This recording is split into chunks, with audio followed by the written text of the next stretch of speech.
It has now been a little over a year since the release of Surging Sparks, so perfect time to go in and go over it again. I would have done this last week and it would have lined up perfectly, but I was sick, so I apologize on skipping the upload. Anyways, let's just hop right in. Barrage O'Clock Executor is a fun option in grass. It is not very good. I've tried it for a while. However, 1 energy, 60 coin flip, and you can parrot the amount of energy that your opponent has. So if you have 1 energy and they have 3, you're flipping 4 coins. That's pretty cool. The damage numbers are a little low, and typically you're not going to be able to hit crazy value off of it, because if you did, you would have to flip heads on like all of them, but it's fun. Jungle Whip Zarude is a very solid attacker for grass-based Cherrim lists. I mean, you're going to be hitting 160 pretty much all the time. It is really unfortunate that you have to, put all the energy back to hand, because then if they gust Cherrim, now you're boned. You have all this energy in hand, you can't accelerate it. 120 HP is also a little unfortunate. The first attack doesn't really do much, but this is a premier attacker for that archetype. Now with Grass's buffs, Cherrim definitely got better indirectly, so I could see this card popping up a bit more. Hazardous Greed Wo Chien created its own archetype on release called Turbo Snail. It's essentially a deck where you just blitz your deck really, really low immediately, just milling all the cards out of your deck using very aggressive supporters to reach the bottom for Hazardous Greed to activate. It's an incredibly strong attack. If there are 3 or fewer cards in your deck, you are doing 20 to the active and 120 to 2 of your opponent's bench Pokemon for 2 energy. That is crazy. You can make a lot of very strong comebacks with that, very debilitating plays. I think the deck is very cool. I haven't seen it around much recently, but I'm hoping that it gets another uptick with Grass's buffs, as the same I said with Cherrim. Starting out real quick for fire, we have Takedown Vulpix, 70 HP, 30 for 1. Definitely the optimal basic, very solid. I have taken KOs with it before. The optimal pivot is this Sunny Castform. It doesn't have an ability, so you can still use Green's Exploration, and you don't really use it for the attacks, just for your retreat. Simple. Billowing Heatwave Centiskorch is a very cool attacker for low energy fire builds. It is a very big detriment at the same time, as you are hitting the fabled 130 for 1, one of the best attacks you could possibly have, but you also are dealing 30 damage to your entire bench, albeit some cards can play off of that, like Moltres. At the same time, fire doesn't have very high HP totals on average, so it's more likely to be a detriment. Even so, there's ways around it. You can use stadiums to negate that damage and things like that. Still a very solid attacker though. Yet another Pokemon that has created its own archetype is Skeledirge and Swampfire. Swampfire is one of the best fire decks in my opinion. Skeledirge itself is the main reason. It is a phenomenal attacker, 180 HP, very bulky. Unaware is the same ability as Thumping Snore Snorlax, which was considered for a ban back when 3 DCEs were terrorizing people. The attack, Torcerto, is phenomenal. That is the same attack as Origin Form Palkia V-Star in Standard. We have a rule box Pokemon's exact attack printed in GLC. It's crazy. The damage numbers you get off of this are obscene. Next up, Gouging Fire. I think this card is very underrated still, even though people are playing it. It's got Ancient Tag if you wanted to abuse that. Blazing Charge, it does 100 base, it does 70 more when your opponent has 4 or fewer prizes remaining. This is very attainable early. This thing just becomes a nuke in the mid to late game, and you could loop it over and over again because Fire's great at energizing. He was kind of potential man for a while. Not many people used him. They thought he was good, but it just never panned out. But that's mainly because Fire's not great as a type. Less on him, more on his conditions. But I'm hoping that as everything gets better and Fire gets better, that we will see more of him. Starting with water, we have Walrein. Frigid Fangs is a cool attack. It is a very cool attack effect. The issue is that this locks Pokemon that have 2 or less energy from attacking, when majority of the good attackers in GLC are 3 or more energy, right? This essentially doesn't solve the issue majority of the time. So you will just have them attach an extra energy or just kill you outright because they already have 3 energy attached. So as much of a disruptive push it was supposed to be, it just kind of falls flat in majority of games. I know it went through extensive testing when it dropped to see if you can make like another water control strategy out of it. It just didn't work, and I don't think it will. Next we have Up-Tempo Quaquaval. This is a pretty cool draw support. It's essentially Octillery, but you get to put one of the cards from your hand on the bottom of the deck. This does have synergy with cards such as Tortuga and Cover Fossil, but it's not worth playing a stage 2 for draw support when you just have the stage 1 that essentially does the same thing. Water builds around discarding cards from hand anyway to get this extra draw, so it's not really worth playing. Titan is kind of like a relative to Wishy-Washy in a sense. They have the same HP, minus the fact that Solid Body gives Titan an effective 210 HP, and then they both take a lot of energy to do pretty okay damage, like nothing to write home about. It's just nice to have these bulkier attackers, you know. You could definitely run this Titan, albeit there are other Titans that are better. This one is usable, for sure. Starting out for Lightning, we have Overvolt Discharge Magneton. This is an incredibly strong card. Lightning does enjoy having cards to set it back on prizes. It is very good at playing that behind into Russian type of game. Overvolt Discharge is an especially strong ability to do so, attaching 3 of any type of energy from your discard pile to your Lightning Pokemon in any way you like is very powerful, 100% worth having to knock it out to do it.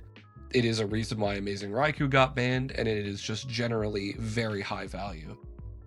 Rotom and its Crushing Pulse attack is incredibly funny, really rude. Discarding all items and tools from your opponent's hand can be crazy, especially if you shuffle draw them. Then it's just kind of like you're high rolling for a hand rip, which is really funny, honestly. And the Blitzel in this set is the optimal Blitzel. It is draw 1, 70 HP. I think it's optimal at least. I know Agility has seen a little play, but Tapu Koko honestly is one of my favorite cards from this set. It brings unparalleled amounts of utility to your deck just for running it. Summon Lightning is an amazing attack if you lead it, being able to set your board up effortlessly. Prize Count as well does a ton of damage. 180 if you're behind on prizes gets a lot of KOs. And you know, you're getting behind on prizes pretty often because Lightning doesn't have the strongest early game, but it has a lot of comeback cards. Finally, for Lightning, we have Kilowattrel.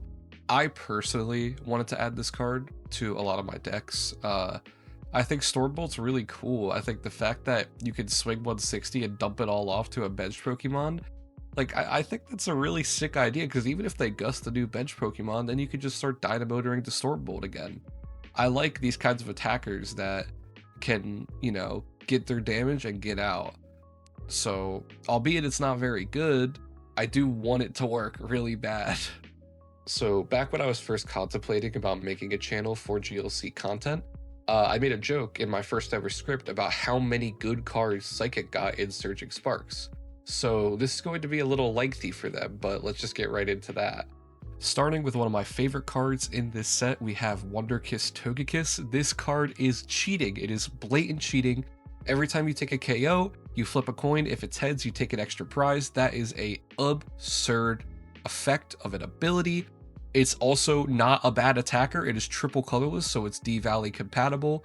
140 is going to net you a decent amount of KOs. It's 140 HP itself.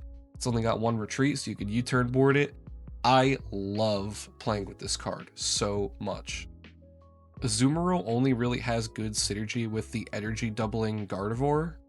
Other than that, it's not very good. If it does have the energy doubling Gardevoir, it's pretty solid. 230 for 2 with some self damage. Just not the craziest card in the world. Not like Psychic really needs more pretty good leads, but Smoochum is a good lead. Delightful Kiss, 2 basic energy, and attach them. I know Iron Boulder based decks have played this quite often to just immediately attach 2 to Boulder and just get swinging. Pretty solid. Starting with the best of the Lake Trio, we have Painful Memories Uxie. This card was really impactful, and it doesn't look like it is, but trust me, 2 damage counters to everything on a basic is crazy good for a lot of psychic based decks, whether it's spread, lost zone, regardless. It sets up a lot of damage early that you can really play off of in a lot of ways. Speaking of playing off of damage, we have Neurokinesis as Zelf. It does 10 damage for each damage counter on all of your opponent's Pokemon, which means that if you're spreading with Yuxi and they have a full bench, you're going to be able to hit for a lot of damage. It's 120 already. And you know, obviously things could get more damaged over time with like Monkey Dory or just more spreads in general. I think the card's kind of underrated. The other Zelf is probably better if you're playing the full line though. Now the reason that you're playing the full line is going to be here, Guardian Burst Mesprit.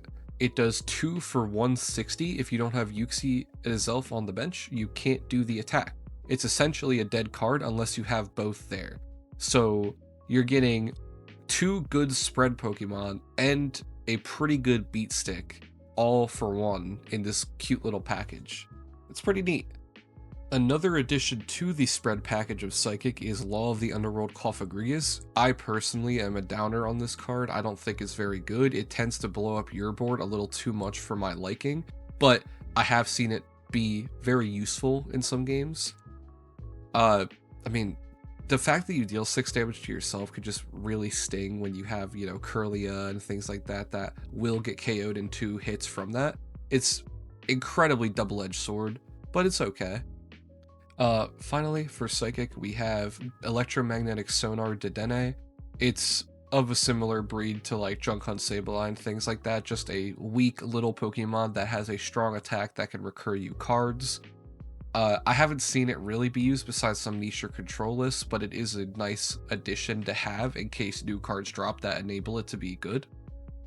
Graplocked is pretty cool for Earthquake-based decks. Its Raging Tentacles attack is going to be essentially budget Vanguard Punch Palafin. If it is damaged, it's 130 for 1. We love that. The only issue is that EQ has kind of fallen off the face of the earth ever since we've gotten better fighting decks with the whole buff, but I'd like to see how it feels with, you know, the Rock Engine and all the new cards that got added. Koraidon is worth giving a shout because Unrelenting Onslaught did unlock an ancient fighting archetype. All of the cards together are, you know, okay at best, but they do have good synergy with each other. Unrelenting Onslaught doing 180 for 2 is pretty strong. It was even stronger back when the DCEs weren't banned, but I digress. Pretty cool cards still. There were very little dark cards in this set, and none of them really are that great, so we're just going to skip over that type.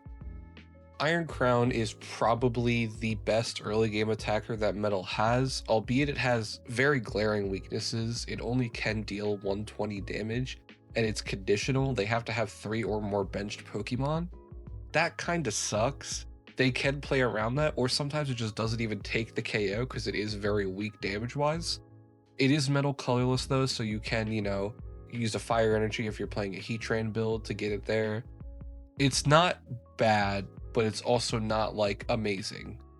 I talked about this card extensively in the last video I did, but Time Manipulation Dialga, I really like this card. I feel like it just fills such a perfect niche in the Psychic Metal fighting dragon type core.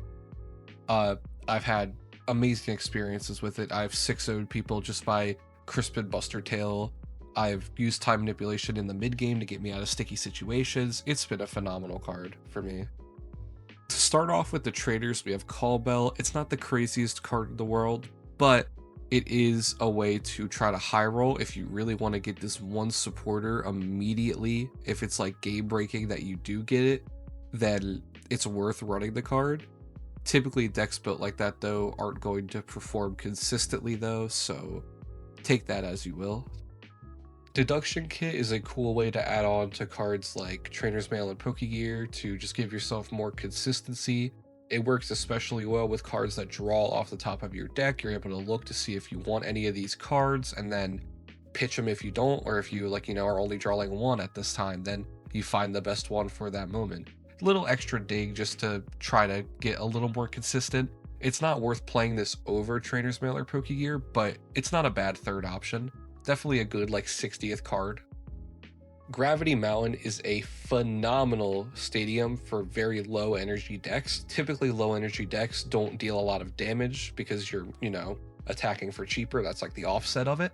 So, being able to get these KOs on stage 2 Pokemon can be really impactful. A lot of decks will use their stage 2s as attackers in the late game, and you just have a way to completely reverse it on them. Or if you're playing a spread deck, now you have an even easier way to get these KOs on bench stage 2s that are typically just going to sit there and soak a ton of that damage. Finally, for the trainers, we have Jasmine's Gaze. This card has not seen much play, if any play at all, but I do really just like it for some reason. I think having 30 less damage could just be kind of like a good gotcha moment sometimes. I don't know what deck would be flexible enough to add this, but I hope we can see it one day. And that was Searching Sparks. That was everything the set had that I wanted to talk about. So now it's time to get into the top 5 cards of the set and the ranking. For number 5, I'm going to say Iron Crown. I don't really like this card, but I have to say it has done a lot of work for Metal, and without it, Metal would be in a significantly worse spot. As inconsistent as it can be, as annoying as it can be, it is a good card, and I have to concede that fact for sure. For number 4, I'm going to say Skeledirge, and my reasoning for it is the exact opposite as Iron Crown. For Iron Crown, I gave it number 5 for its proven worth for Metal. For Skeledirge, I'm giving it number 4 for its perceived worth for Fire, because this card is really strong. It might be one of the best stage 2 attackers that we've ever seen in GLC. It's just that Fire cannot sustain it, and that's the issue, right? This card would be good if it was in another type. The stats on it are crazy. A Rollbox's attack, a great ability, pretty good HP. Like, it's got a lot of things going for it. It's just that Fire doesn't have the consistency to get stage 2s out, or, the strength to bolster it up. So I'm going to give it number 4 because I really do think one day when Fire hits its growth spurt, we're going to get somewhere. Yuxi makes the number 3 spot for me. Painful Memories has done a lot of good for many different psychic archetypes. It might be the sole reason why Lost Zone is still kind of floating around, just because you have that early game damage that can make Sableye just a lot more scarier if they're not, dealing with it. It has helped Psychic Spread. It's just a generically good attacker, and it's Buddy Puff and searchable. Like, there's so many upsides to the card. Although it looks frail, it looks weak, the value that it brings is pretty high. So, number 2, I'm going to give to Wo-Chien. I think Wo-Chien's great. I think that it is just, a phenomenal card. It's borderline broken. The issue is that, of course, it takes a long time to set up. You have to mill your whole deck down, which is just inherently risky, but it's consistently going to net you 2 prizes a turn in that late game. If you could sustain the loop and make sure you don't deck out, you will be doing fine. It is just a little inconsistent, so I can't give it the number 1 spot, but it is a borderline broken card. It is very strong. It is archetypal. It's great. Finally, the number 1 card in Surging Sparks for me is Togekiss. It is just so strong. It's such an insane ability.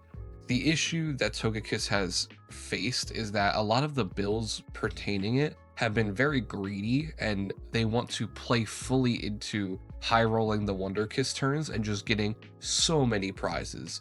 So they're playing, triple stage 2s where you have Togekiss and Gallade and Dusknoir, and it's just kind of clunky because no deck has the ability to set up 3 stage 2s consistently, right? The same thing goes for decks that want to play with the double prize attackers that Psychic has inherently, like Clefable and stuff.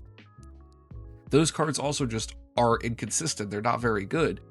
I think that eventually we're going to find a good, just basic mash deck that has Togekiss in it as like an alternate win con, and it will win a lot of games as long as you can get it to be down packed and consistent and give it the boxing gloves that it needs to just keep punching down into things. It will be an incredibly consistent and strong deck, and Togekiss will be a big reason as to why. it already is a very strong card. We've seen the proof. It's just we need to make it meta defining. It is not yet meta defining, but it is probably the second best archetype that Psychic has currently. And now for Surging Spark's grade, I think it will get a very solid C+. There are some great cards in here. It definitely has a good amount of like decent to playable cards, but there's nothing absolutely meta breaking in here that will cause it to go higher. I was definitely a little rough on Stellar Crown and Phantasmal Flames with giving them such low scores. But Surging Sparks feels very fair to put it as a C+. It's a pretty solid set, and I want to thank you if you've made it to this part in the video. I appreciate you watching this and learning with me on some of the old cards that have come out. If you've enjoyed the video, like, comment, subscribe, all the funny button stuff. I very heavily appreciate it. And as always, good luck with your builds.